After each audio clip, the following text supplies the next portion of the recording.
that new store with all the construction that replaced that bakery, restaurant, boutique, coffee shop? Well, it's open, but it's a pet grocery. The fuck is that?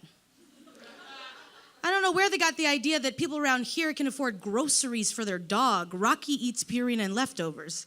But ever since that new bus, train, trolley car, subway line, bike lane opened, everything has been water dripping from the electricity of the overhead wires. Like, why'd they take Uncle Keith's place and put in that new restaurant, bakery, bar that no one around here can even afford?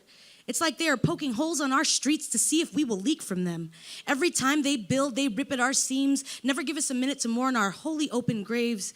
They put up tombstones we can't afford to look at. You know, Thomas moved. They said his lease ended and the rent for his apartment rose like $300. So he moved 20 miles south or west or north or far away from here. He works part-time at the pet grocery now. Says the commute is worth it. Got a one-bedroom for the same price I'm paying for a studio with a broken heater my landlord is still waiting for me to pay for. It's like what we used to pay. It's like the only place that remembers us is too far to even remember how to get back here. Painting all their new buildings colors we've been using in our artwork for years and calling it new and calling it right. Making right angles of our cul-de-sac blocks. They call it cleaning up. Like we were the mess. They call us a dead end, but they're not calling this a dead end anymore. The city looks like an erector set of a child that wears a suit now, with a big office on the top floor of a building so high up he has no idea that people still live here. Do you know that people still live here? We've been living here ever since you redlined the rest of the city.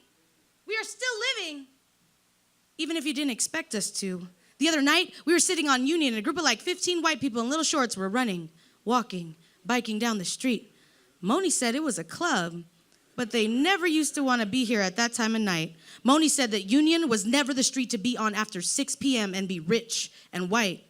But now they're running on our block when the street lights are on.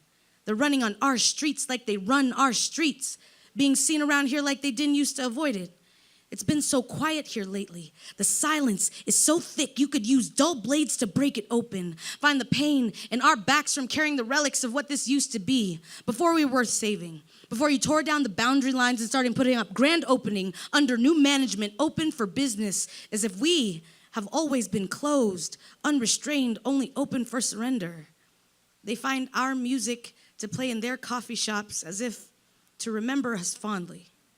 It is clear we are unwanted. It is not clear where we should go.